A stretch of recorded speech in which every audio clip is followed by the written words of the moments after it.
Good morning, everyone, and welcome to this Institute of Government event talking about how the UK can be a force for good in the world and what we can learn from the G7 summit held in Cornwall last month. My name is Tim Durrant. I'm an Associate Director here at the IFG, and as well as the IFG, we're very grateful for all the support of the British Red Cross in organising this event.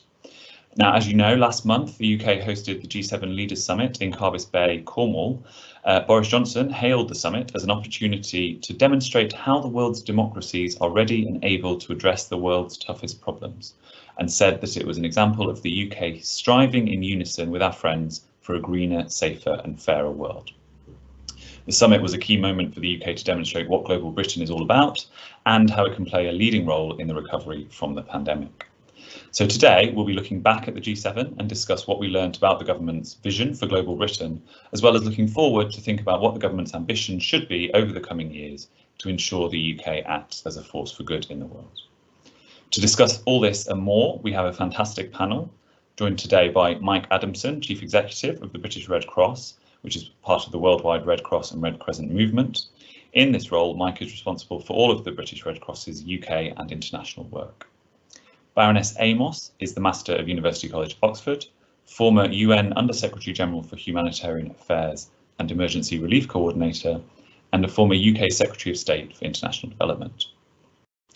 Tobias Ellwood MP is the MP for Bournemouth East, Chair of the Defence Select Committee, and a former Minister in the Ministry of Defence and the Foreign Office. And Layla Johnson-Salami, who is joining us from Lagos, is a freelance journalist, the founder of the We Rise initiative, and a founding member of the Feminist Coalition. So before we start the discussion with our fantastic panel, I will just make a couple of quick housekeeping points. Please do send in questions throughout the discussion using the Q&A panel on your screen. We'll get to as many of them as possible. Can't promise we'll manage all of them. If you see one in particular that you'd like asked, there's a like function, so use that so we can see which ones are popular. And please do include your name and where you're watching from, particularly if you're overseas, so we can see sort of who is watching and where from. We are live tweeting this event from our IFG events account using the hashtag IFGG7. So if you're on Twitter, please do join in that conversation too. And a video and sound recording of this event will be available on our website within 24 hours if you'd like to catch up on any of it again. So with that, let's begin. I will ask some questions of the panel and then we'll have a bit of discussion, and I will bring in questions from the audience throughout. So Mike, if I could start with you, what does the UK being a force for good mean for you? And was that on display at the G7 summit last month? Well, good morning, everyone. It's really great to have this opportunity. And of course, the British Red Cross and the worldwide Red Cross movement welcomes, the British government setting out its ambition as a force for good, because I mean, how the UK responds to some of the incredible global challenges we face at the moment will define, I think, how we see ourselves as a nation, actually, but also how our partners and allies see us around the world. And I think the big question is this an overarching ambition? Is it a guiding philosophy for the ways in which that we'll work in the future, or is it a slogan that will be rolled out at critical moments when government is seeking to take some kind of action under that kind of epithet? We're very committed to working with government as a force for good, but what we want to see it is as that kind of guiding philosophy. And around the world, the Red Cross movement across 192 Red Cross and Red Crescent societies in virtually every country in the world, 14 million. Oh, Mike, you've just gone on mute.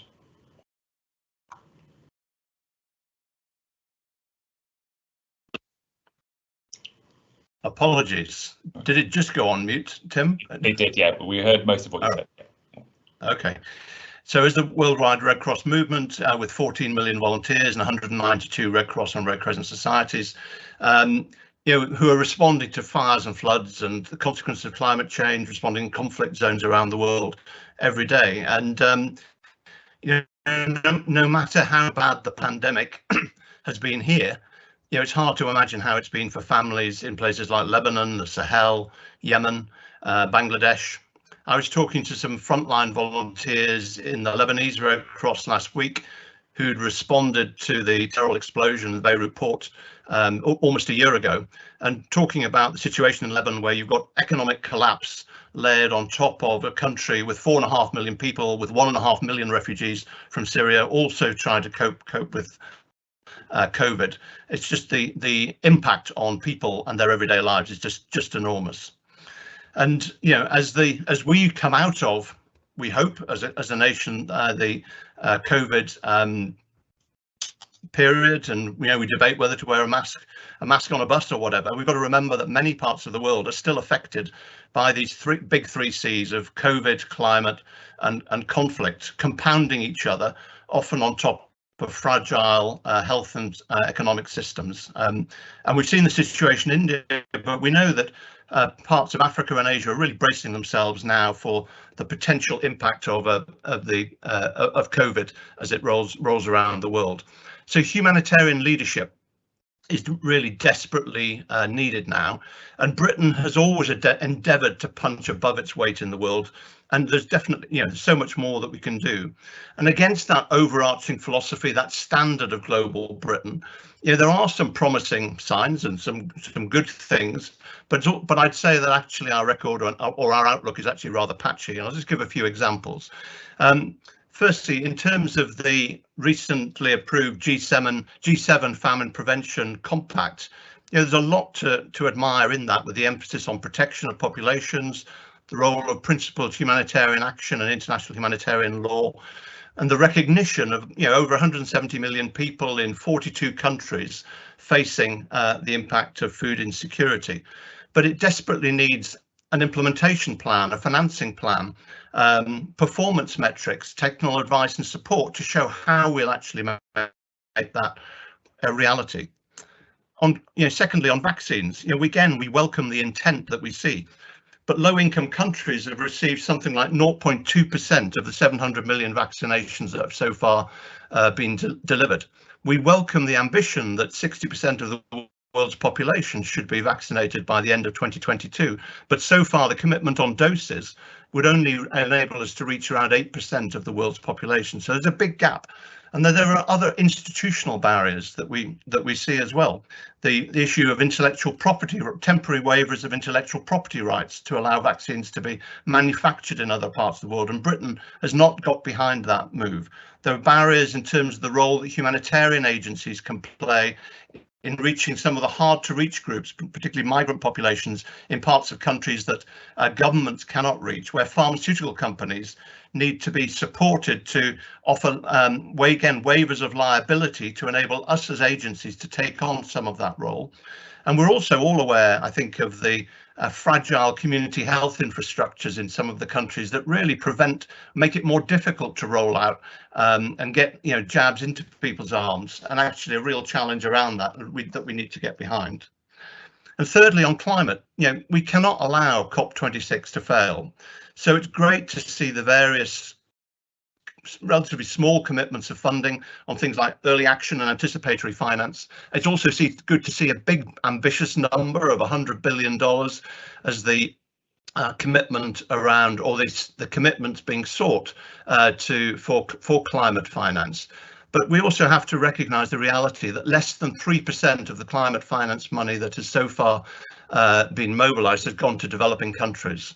And that's a huge gap when we think about actually the challenges that those countries are already facing in terms of adaptation and resilience building to the climate changes already affecting them, never mind what is to come.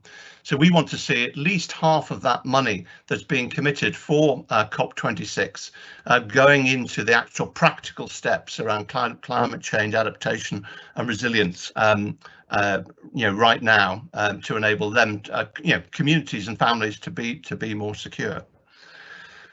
And it's hard not to reference aid cuts. When we look at the issues here, when we look at the issues of cuts in aid and still uncertainty about whether the 0.7% will be restored, we look at issues like domestic asylum policy, which of course reflects the consequences of events around the world, where effectively the right to claim asylum in the UK is being removed in the proposed sovereign borders legislation.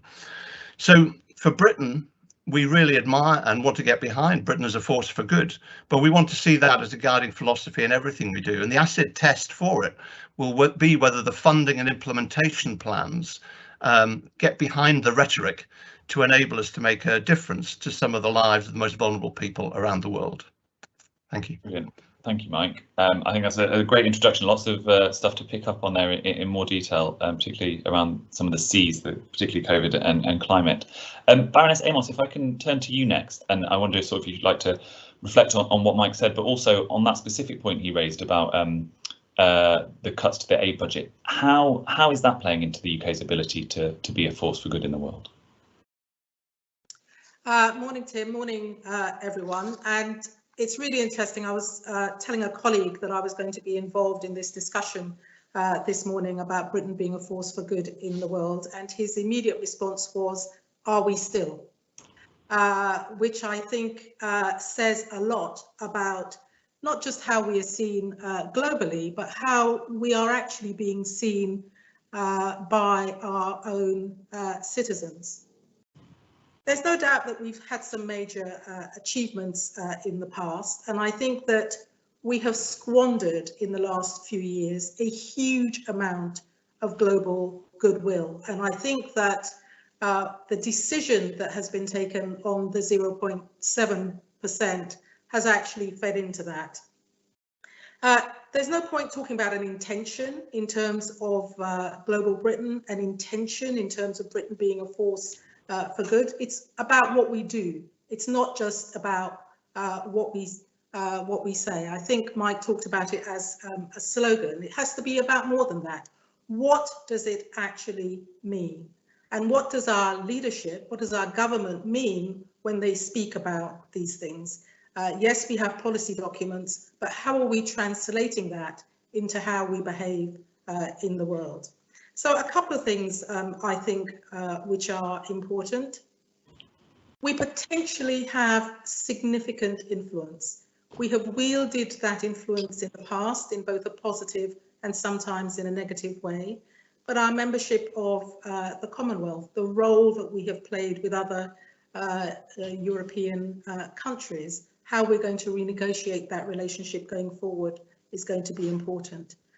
NATO, our membership of NATO, our membership of the UN Security Council. I think it's really important, and I think the first thing I would like to say is that we really need to re-look at our engagement with those global organizations.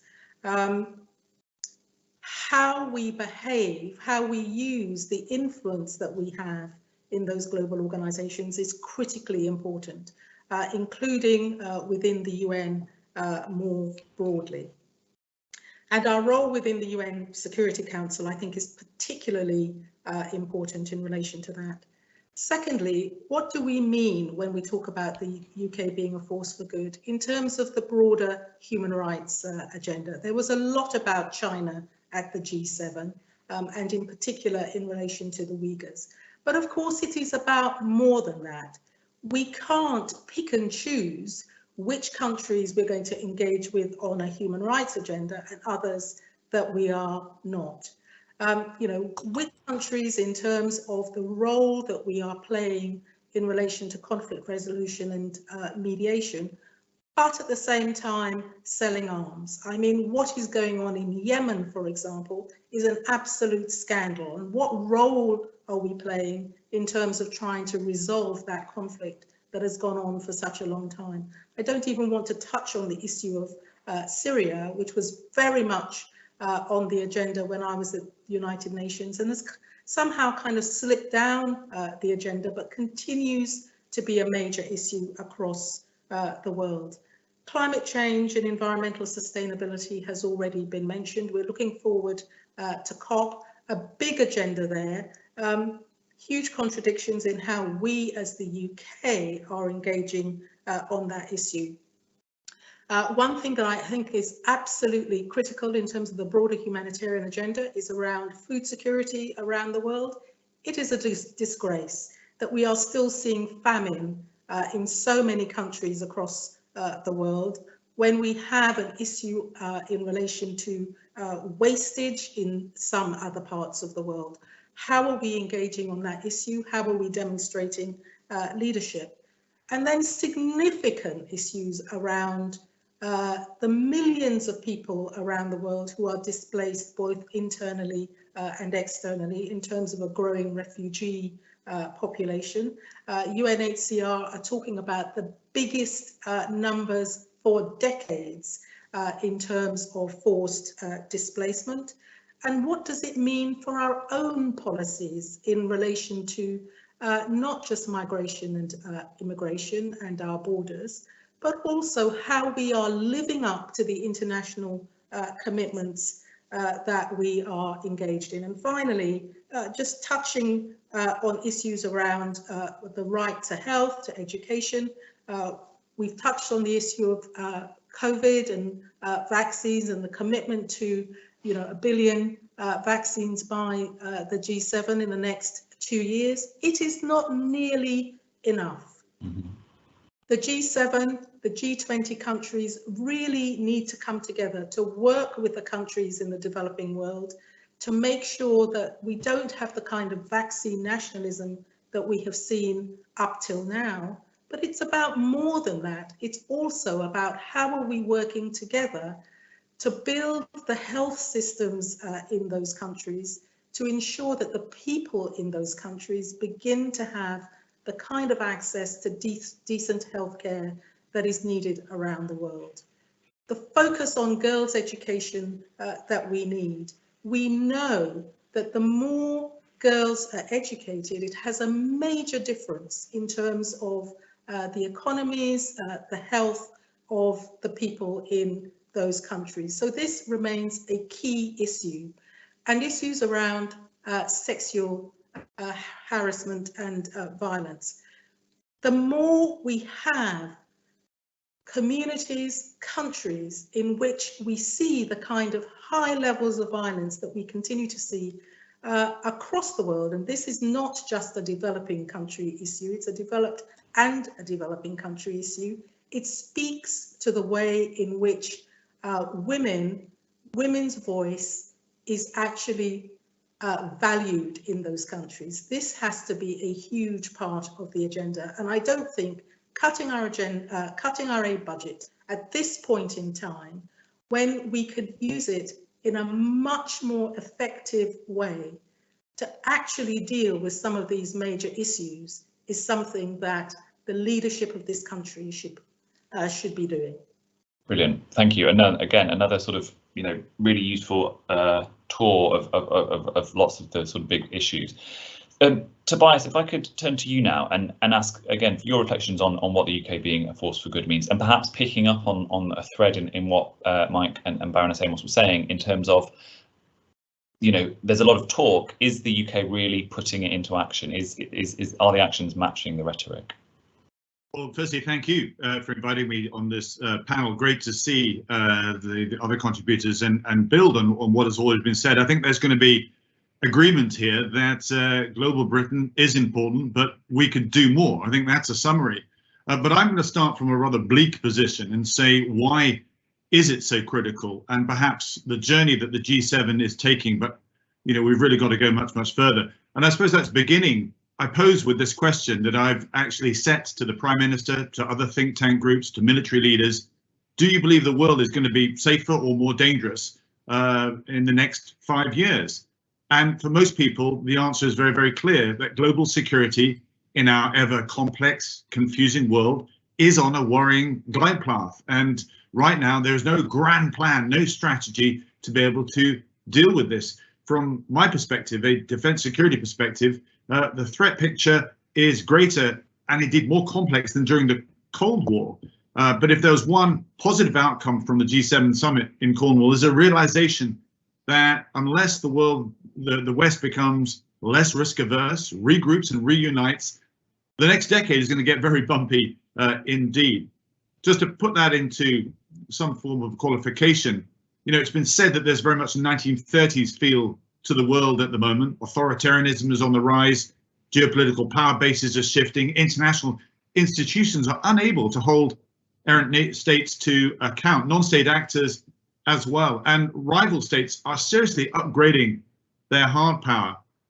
And to make matters worse, it seems to be an absence of of Western resolve and leadership has been touched on already. What we believe in, what we stand for, what we're willing to defend. And I think Russia and China warrant specific mention. The former is an acute threat to European interests as Putin seeks to revitalize Russia's superpower status. And then China, the long-term geopolitical threat, as it's an ever confident and assertive Beijing seeks to lure ever more states into its infrastructure, technology, and military programs that progressively expands its soft power influence across Asia and now Africa. But there are three other factors that we need to bear in mind as well. Firstly is changes in technology, which are altering our ways we communicate, do business, socialize, indeed how we're interacting now. But our very openness offers access to both state and non-state actors to disrupt our lives beneath the threshold of direct conflict through disinformation, intellectual property theft, election interference, and of course, cyber attacks as well. Secondly, there's COVID, which has been mentioned already, but this has actually seen nations retreat from global exposure, become more siloed and more protectionist. And of course, finally, but most critically, is climate change, which is already having an impact on security and governance in some of the most vulnerable parts of the world. Storms, floods, droughts, and so forth will continue to affect agricultural productivity. It'll damage economies and lead to mass migration that we've not seen yet. So these are massive challenges for us to wake up to, and we really do need to work together. And only by working together can we realize that individually can we start putting out fires and move the world in a better direction. So what is it for Britain? Well, massive opportunity. It's been mentioned before. We are a nation that stepped forward, perhaps when other nations hesitate. It's in our DNA to lead. But I'll be honest with you right now, there's an awful lot of good words out there, but I don't currently see the bandwidth in Whitehall to really embrace this. We are fortunate to see a new administration come in the United States. President Biden is taking a very different approach to this than Donald Trump, thank goodness. The Atlantic agreement is also, the Atlantic Charter is another great example of us wanting to, provide the energy, determination, statecraft, thought leadership to put these energies together to re-galvanize and rejuvenate the West. But there's an awful lot of work to do. And I really do believe that Whitehall needs to expand its ability to be able to deal with the post-Brexit environment, COVID as well, and a horizon plan as to what's coming. Because like I said, I finished by saying the decisions that we make, the direction that we go, the energies we put in over the next 10 years could determine how the next few decades play out. It's in our ability to take advantage and to be proactive, but we need to move up a couple of gears right now. Brilliant, thank you very much. I think another theme that's emerging for me is this question about the strength of the global system, the kind of international cooperation. I'd really like to unpack that a little bit more shortly. But before we get to that, can I turn to our fourth panelist, Leila, and thank you again for joining us from Lagos. So Leila, you're in Nigeria, but you've studied in the UK. Can you tell us a bit about, what is the view of the UK and the sort of this idea that the UK can be a force for good in the world from your vantage point from Nigeria and West Africa more generally? Thank you, Tim, firstly, and good morning, everyone. It's a pleasure to be here with you. What I would say is if we're looking at the UK being a force for good and what that means in countries here like Nigeria, we need to see the UK taking a very modern stand from a trade, social and economic perspective. And right now, I think that there's quite a bit that's lagging. G7 commitments were nowhere near enough. And nothing, they were far short of what personally I expected to see. I'd like to speak on climate for a bit, because that's an area that as a journalist, I'm focusing heavily on at the moment here in Nigeria. And climate financing since 2009, the developed country goal was $100 billion a year for developing countries, up until 2020. Now we know that at the G7, there were commitments to continue climate financing, and the UK in particular is committing an extra 11.5 or 11.6 billion up until 2025. Now, one huge issue that we're facing here in Nigeria when it comes to climate change is the illegal wildlife trade. And I know that the UK government is currently paying a lot of interest to the illegal wildlife trade here in Nigeria. I was with the British High Commissioner to Nigeria, Katrina Lang, last week at a conservation wildlife centre, speaking further on the illegal wildlife trade. Now, so much has shifted in the past 10 years, and I think that if the UK really wants to take a certain stand and a global stand on these issues, then what it needs to do is go a step further. Nigeria right now has the largest ivory trade in Africa. We are both a source and a transit hub for ivory. We also have the largest pangolin trade in Africa. In 2019, half of all pangolin scales that were seized worldwide came right here from Nigeria. Now, the UK is focused and committed on ending this illegal wildlife trade. However, I go into the markets, into the wet markets, to speak to market sellers who know nothing except for selling pangolins and snakes and antelopes and any other sort of wildlife animal that you can think of. And they are not going to listen to you when you come and say to them that we need to end this because it's bad for your health and it's bad for the environment. They do not know any better. So we cannot speak about trying to change these issues until we start to look at poverty, until we start to look at corruption.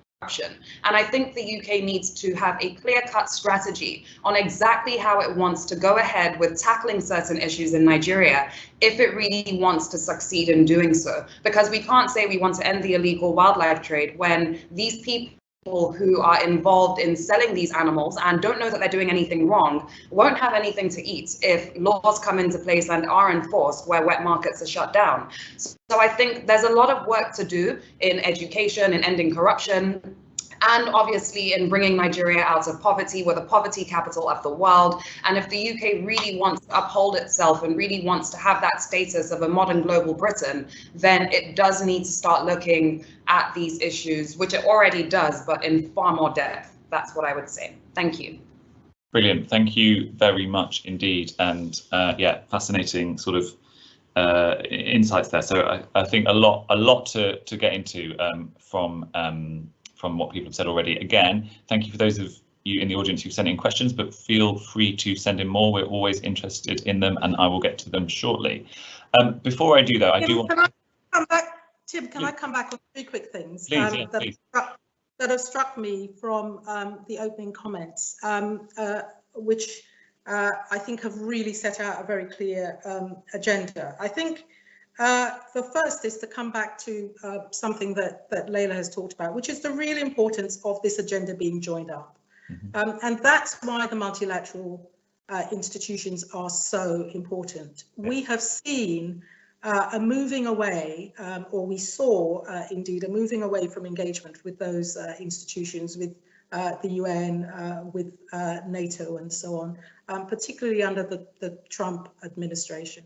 But I do think that as the pandemic has shown us so clearly, and we know this in other areas as well, if the countries aren't working together and working together through organizations like the World Health Organization, UNHCR, the World Bank and others, we are not going to be able to deliver an ambitious global agenda.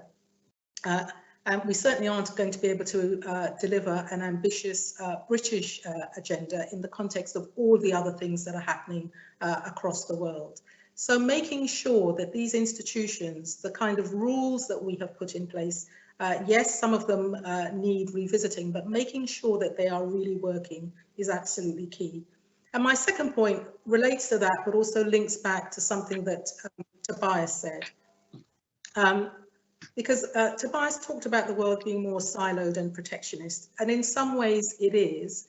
But what we also saw, which I think is really important in the context of how the world tried to deal with the reality of COVID, is that we saw, for example, countries on the African continent wanting to work collectively in partnership in a different kind of way, and actually not having the opportunity to do that. If you look at what the envoys for the African Union have been talking about recently, that they came together, they tried to buy vaccines for countries across the African continent, and actually were prevented from doing that because of the bilateral deals that had been done by richer countries in the world. I mean, Strife Masiwa made some searing comments about this last week. So actually, we've seen a real retreat from basically the richer countries who feel that they don't need to work together or operate across these global institutions. And I really hope that that's going to change. And my final point links to that too, which is about partnership. And the partnerships need to be beyond the richest countries. They need to bring together the developed and the developing world. The G20 has been the mechanism for trying to do that link. I think we need more than that now. Of course, we need to review what we have. Our multilateral systems haven't necessarily been working as effectively as we want them to work. But without them, I think what we want to see happen on this agenda, we're not going to be able to deliver. Great, thank you. Thank you very much. Really useful to pick up those threads. So Mike, I'm going to turn to you. I think you've got something to add on this, and then Tobias, I would like to ask for your views on this question of the kind of the multilateral system. So Mike first. Yeah, I mean, we would completely recognise, I completely agree with the recognition of this as a kind of systemic thing. So we have to look at our connections to other nations. There's no question about that, who we can form common cause with in order to bring about change in the whole system.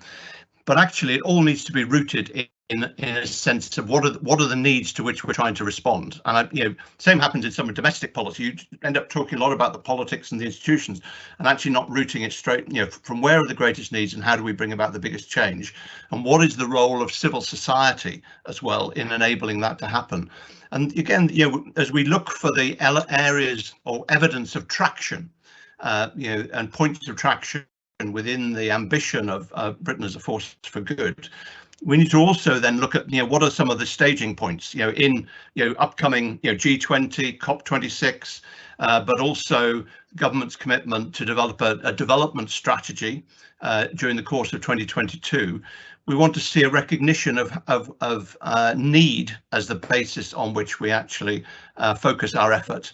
The role of civil society, the role of localization, local actors in responding. And of course, I would say this, wouldn't I? But in every country in the world, the Red Cross and Red Crescent Society is a local actor. But there's also other civil society actors who actually, when emergencies happen, those folk who actually respond first in an emergency.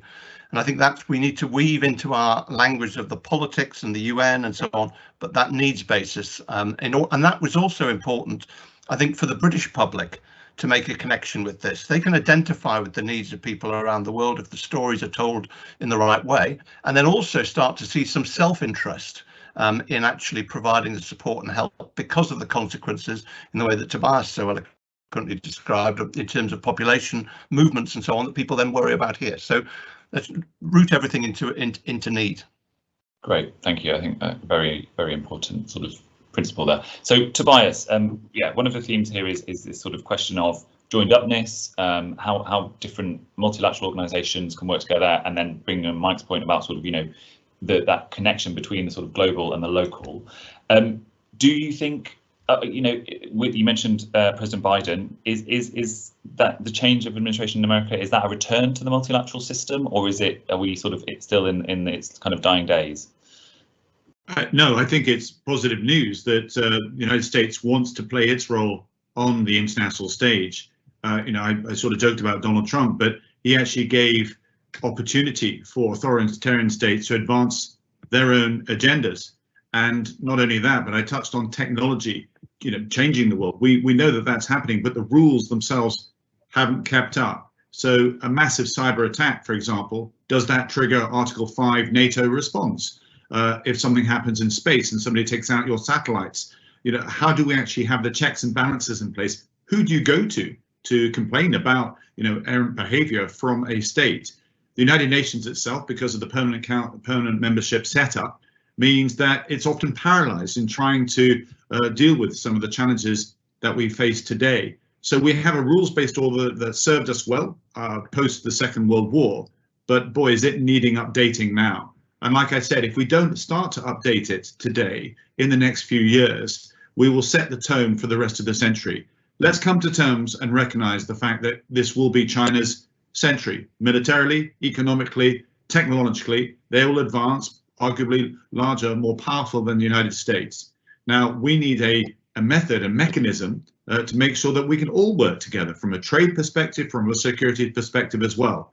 And I worry at the moment that the world is splintering into two spheres of geopolitical contrasting influence, where nations themselves, many African countries and Asian countries as well, are being obliged to look one way or another, to get involved with programs which often they can ill afford with China, using very different standards and values. We are, I'm afraid, heading towards another Cold War, but it's a soft power Cold War, which is why I absolutely agree this is the wrong time to be reducing our aid budget, our profile, because Britain has been very proud of our desire to help shape the world as a force for good. We've done that through our connectivity, our understanding of what's going on in the world, and then stepping forward, taking other nations with us.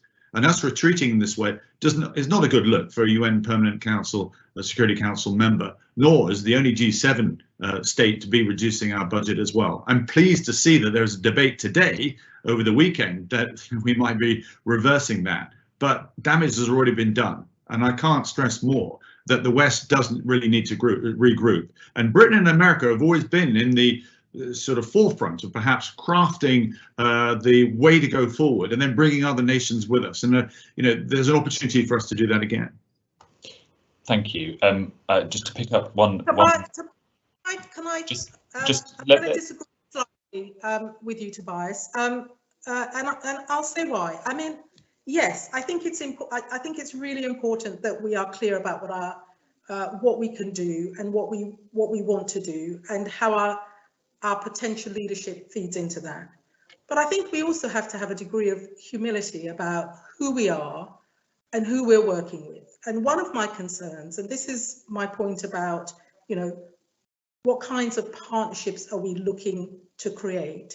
One of my concerns is that we're constantly looking to the countries which are richer, more powerful, as opposed to embracing alliances which actually take on board a wider network of countries for a variety of reasons. And of course, we have history, not necessarily a positive history with many countries given our colonial and imperial past, but how we deal with that history and how we create those partnerships going forward is incredibly important. And I think we need a degree of humility in terms of the way we think about the leadership that we can demonstrate in the modern world. And I think it has to be much more about working in a consensual, collective way.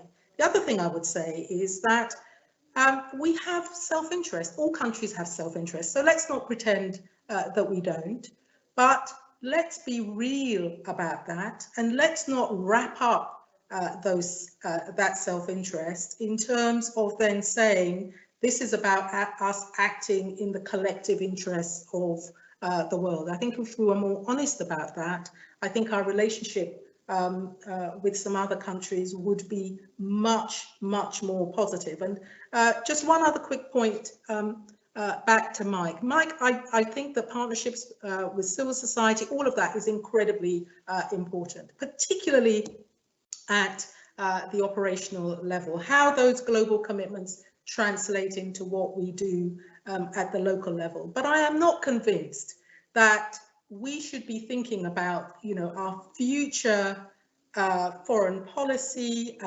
aid, defense and other agenda just on, as it were, a needs base now. We have to be thinking about the future too. What kind of world is it that we are thinking about in 5, 10, 15 years time? If we just get locked into needs now and thinking about framing international institutions around needs now, we lose that sense of what contribution are we seeking to make in relation to our future, that sense of optimism that our young people desperately need and which they are fighting for through the campaigns that they are engaged in and the things that they care about. You know, climate change, issues around Black Lives Matter, issues around violence and harassment of women, how we're supporting girls' education. There has to be a future element of that agenda. And then, of course, how we link into the partnerships with civil society, the corporate sector, how they each have a role to play is critical in that. But I worry slightly about it all just coming down to operational needs now. So thank you, Baroness Amos. I think really interesting. I will try and pick up on some of those points, but I want to make sure we give our audience a chance to ask some of their questions. So picking up, I think, on one of the things that you just raised, Baroness Amos, about you know, what is the UK's kind of, you know, rationale for its global action? So Mary Drzejewski has asked, I think quoting your initial remarks, Tobias, it's in our DNA to lead. Is it really? And how much of an asset or liability is this attitude internationally? And then following up on that, we have a question from Major General Tim Cross, who says, having been involved in many deployments over the decades, I often found myself asking when the countries being discussed will be able to be responsible for their own futures. So I guess, Tobias, perhaps we can go to you first and your reflections on those and the points that Baroness Amos made, and then Layla, you know, I'd be interested to hear your views on how is the UK perceived? Is the UK seen as a leader, and should it be? So Tobias. Yeah, these are very important questions, and firstly, I think there is a desire, and we have the means to also help shape the world beyond our shores, and we should participate in that. We sit at the crossroads of so many international organizations, and therefore it's, I think, inherently our duty to be able to participate from that perspective. We're fifth largest economy in the world. We've got one of the largest military forces as well, but the standards and values that we uphold, I think, are respected and revered from across the world, and that's why it's so critical. You know, the G7 was all about consensus. This is, you know, Valerie Amos's point. It isn't just about us doing what we want to do, it's bringing nations with us. That's why I've advocated the G7 expand to include India, Australia, South Africa, and Korea, for example, like-minded democratic nations. When you just put those 10 nations together, you get over half the world's GDP. That's quite a powerful starting point to say, these are the standards of which we should move forward in this technological age of movement of data and so on, and how we trade on in methods and mechanisms that work for today, because we know that they are out of date. We know that countries like China and so forth are not abiding by them, but are adopting very different rules, their own interpretation. So absolutely, we need to upgrade, but we need to do it by consensus. We need to take nations with us. But yes, that's what Britain does well. We've illustrated that in the past, and I think so in the future as well. That's why we have the reputation, international reputation. And indeed, you posed the very question here, you know, what should Britain be doing? Layla, what are your thoughts on this question? What I would say is that honestly, what you find is that there is probably no one living in a country like Nigeria that used to be under Britain's colonial rule that doesn't want their country to be flourishing on its own without any support from international organizations and governments. Now, Nigeria is 60 years old, post-colonial rule, pardon me, and I feel as though we are still a very fragile democracy. And if the UK and other countries really want us to get to a point where we do not have to look for aid in the form of either loans or grants or whatever the case may be, then we need to see sincerity in the support that we're getting here. For example, if we take vaccines right now, what we don't need is for the next couple of years for a bunch of vaccines to just be thrown to us, you know, okay, we need to send more vaccines to Nigeria, to this country, to that country. No, what we need is sincere support in letting us and giving us the capability to set up our own vaccine production centers here at home so that we can get that going. So we need support in setting up our institutions in a sincere way. And honestly speaking, I don't think that has been done by Britain in the past few years. And I don't think that Britain can say that it's really played a role in trying to change those sorts of issues here in Nigeria, a huge and fundamental role, with all honesty. I mean, should we speak about the fact that The UK was also responsible for training a lot of Nigerian police officers, and this was brought up back in the books last year during the NSAS process here in Nigeria, where people started to say, hold on a second, if we're getting training and support from the UK, what kind of training are these officers getting when they're acting like criminals on the road and literally robbing you in broad daylight, you know? So there are a lot of things here there are a lot of gray areas that the UK needs to be honest about, and Nigeria also needs to be honest about, because change starts at home and you can't always expect that people are going to do things for you. But I think this is why sincere partnerships are key, because we do want to get there. Thank you. If I can bring it back to the pandemic, so obviously this is, you know, it's going to be an ongoing context of all kind of international discussions. After the G7, Gordon Brown described the G7 leaders as guilty of an unforgivable moral lapse because of this failure to guarantee enough vaccines. You know, there was this pledge of a billion vaccines, but the view is that much more is needed. Mike, I was wondering if I can ask, A, do you agree with that assessment? And then B, picking up on Layla's points and something you made earlier about, you know, it's not just about the big numbers that make the headlines, it's about how do you actually deliver them, how do you get them into people's arms, and how do you support countries around the world to ensure that they can build up their own supply. What needs to be done? Well, no, I agree with, actually, I mean, just to put on the record, I agree with Baroness Amos in terms of that actually you need a balanced approach to this that is future oriented, but you can provide aid in ways that either undermine local capacity or the ways that develop local capacity, and actually, yeah, and also you can provide assistance at key moments that prevent a whole lot of development gains, be they for individual families and communities, or for countries being lost if with the right investment. You know, the old adage of a stitch in time saves nine that's arguably never more true than in the context of the COVID response, where actually the impact on the health and economic gains that countries have made of failing to invest in vaccination rollout around the world is potentially enormous, and you know, and we need to look at systematically. We've talked a lot about systems. Systematically, what are the barriers to making that happen in every country in the world, and that is the availability of the vaccine itself, but it is, as we've touched on, the quality of the community health infrastructure and how we invest in long-term the ability of community health systems around the world to actually to vaccinate people. But it's also looking at the institutional barriers that we ourselves, you know, we in the G7 countries put in place, be it around the temporary waivers of intellectual property to allow the manufacture of vaccine in other parts of the world, and therefore to increase the supply that's available. And that's a developmental approach to an emergency situation. As I touched on earlier, there are roles that international agencies like the Red Cross, but also others, can play in vaccinating marginalised groups who governments may not be able to reach. But at the moment, the liabilities that we would face in doing that, that the pharmaceutical companies will not accept. We need a way to offset those. So there are a whole range of ways in which we can take a more developmental approach to preventing gains being lost and actually address the humanitarian health crisis. And we know it's a health and economic crisis, but then do it with a long-term philosophy behind it. And those are some of the things we need to see. Those simple big changes that actually will enable us to have, you know, to achieve some of the ambitions set out by the end of 2022 of 60% of the world's population being vaccinated. We've got to work it through systematically. Brilliant, thank you. Tim, let's be honest here. The G7 announcement on vaccines was actually woeful. You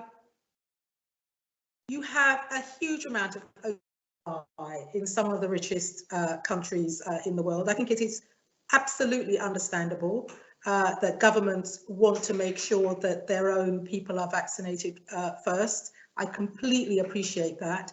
But if you look at the kind of volume that I think 60% of the vaccines have gone to the richest countries in the world. So there's an oversupply issue. In the short term, it's about vaccines and it's about the distribution of vaccines. But Leila is absolutely right.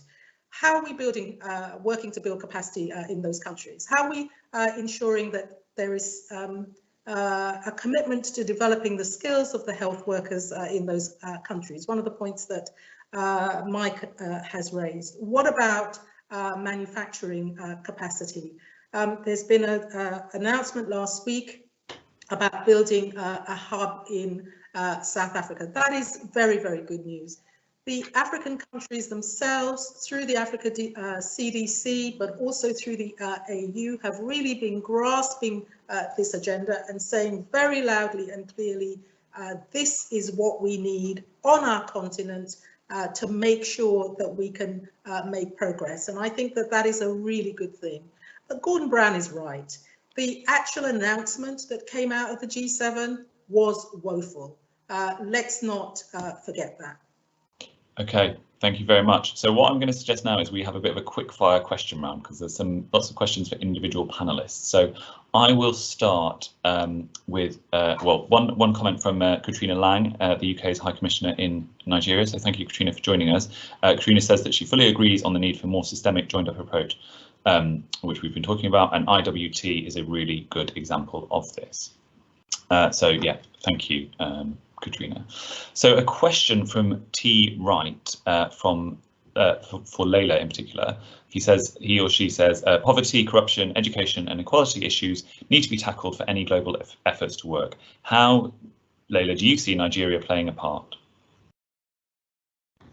Honestly, I see Nigeria playing a part. Let me take that back. It starts with leadership. It starts with the right leadership. In Nigeria, we have suffered under poor leadership for far too long. And unless you have the right leaders in place in your own country, certain things are not going to change and certain things are not going to get better. We need to look at the realities right now. Nigeria is the poverty capital of the world. We have the highest out of education statistics in the world. Girls' education is particularly worrying at this point in time, and education for people with disabilities, obviously because of the pandemic. And honestly, my most frank answer to that is that it starts with the right leadership here at home. The 2023 elections are just around the corner here in Nigeria. From next year, which is now in a couple months' time, people are going to start campaigning, etc. And Mrs. Lang, who's on the conference call with us right now, I believe at a point in an interview with another Nigerian media house had said that it would be nice to see more women coming in, more young people coming in, and that's what we do want to see. We want to see a fresh Nigeria, and it's just a case of whether this will be. So leading up to that, we need to ensure that we get as much support as we can with electoral reform here in Nigeria, and with ensuring that the elections coming up in 2023 do go smoothly and are smooth sailing. I think that's a very, very important hurdle for us to cross to see a better Nigeria. Brilliant, thank you. Another quick question for Tobias this time, and from an anonymous questioner who says, interested to hear your opinion on whether the civil service is currently set up to design and deliver the grand strategy that we are agreeing is needed. Do we need a new department that focuses on bringing all of those threats and how to meet them together? It's a very IFG question, so thank you, anonymous. Yeah, a really important question, because it is actually the professionalism, the depth of our civil service going back, for millennia, that has allowed us to actually provide that thought leadership. Think of the Middle East, the Camel Corps. It's us really having people that understand the issues and concerns and provide the ministers then with the clarity and direction. But it comes to the point that's already been made. It does require leadership, and I'm afraid I made the point early on. Whitehall needs to expand its bandwidth. Still, despite the merger, which I disagreed with, between DFID, the FCO, these organisations, trade, for example, and the MOD, still operate in silos. You take Mali, for example, or even Nigeria. What is the work that we're doing to tackle Boko Haram? How does that link in with the other aspects of our involvement in Nigeria? It should be part of an overall strategy to support, the local plan. And my view is that we should have the role of a deputy prime minister here in the UK with the arc of responsibility for trade, for foreign affairs, for international development and for security as well. So you can actually bring those elements together. I pose the question, what is our purpose? We've sent troops to Mali. what is our long-term vision, our hope, our aspiration? I'm still unclear as to what we are trying to achieve there. There may be a higher mission that I'm missing out of, that we're participating in, but I've yet to see it. Great, thank you. The Institute of Government is always interested in the structures of Whitehall, so if anyone does want to set up a big new future-facing department, we'd love to hear about it. One quick final question, and then I'll start wrapping up. But this is from Louise at MSI Reproductive Choices, and she says, "Thank you, Baroness Amos, for your comments about girls' education," which has been a theme throughout as well. So, do you agree that a key enabler for girls' education is sexual and reproductive health and rights, and we should ensure that programmes delivering on things like access to contraception, abortion, family planning advice are well supported? Very short answer, yes, I 100% support that. There are three things when you look at women and girls that are critically important for us to address. One is women's, as it were, role in the home, issues around reproductive health and so on. The second is in relation to violence. And the third is in relation to women's employment opportunities, and particularly around how women are remunerated for the work that they do. Obviously, there are a whole bunch of other things that have an impact on women and girls, but these are three mega themes that are really important for us to address.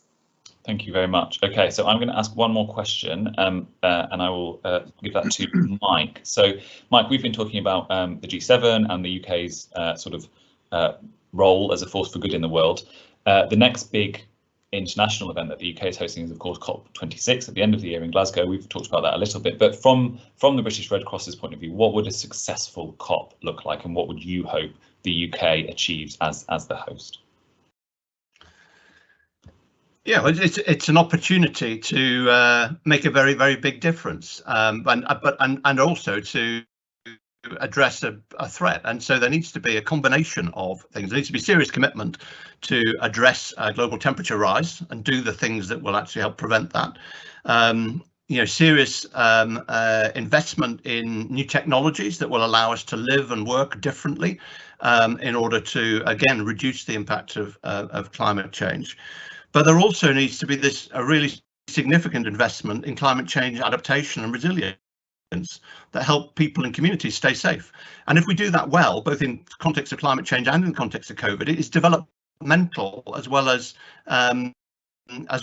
responding to the immediate threats, and whether that's about the role of rebuilding embankments in Bangladesh and places around the world very prone to flooding. I mean, that's a developmental process, and it protects development gains through to the role of cash in programming at local level that enables people to make choices about their lives and avoid selling the seeds that would actually be the things they would plant in the next harvest. We need serious investment in the adaptation and resilience that takes place at community level to keep people safe, to harness local organisations, and that will be under the banner of climate change, but will have benefits way beyond climate change, and will help strengthen some of the other areas we've talked around, community health infrastructure and other aspects of capacity building and the role of civil society, and will connect up to the system changes that we want to see globally. Need to look at it through that whole system lens, but really focus on strengthening communities. Brilliant, thank you. Just to make sure we keep to time, I'm going to suggest we wrap up there. I feel like we could keep talking for much longer. Thank you to our fantastic panel, Mike Adamson, Baroness Amos, Tobias Elwood and Leila Johnson-Salami for joining us. Lots of really interesting themes there. I think a key one for me is the question about implementation of all of this. Thank you again to the British Red Cross for their support in organising this event. And this is one of a series of events we've done at the IFG recently about the G7 and Global Britain. So please do check those out on our website if you are interested as well. They include a conversation with former ambassadors Peter Rickett and Peter Westmacott about what Global Britain really means. Thank you everyone for asking questions. Apologies if we didn't get to yours, and do stay tuned to the IFG to see more on this topic. Thank you very much.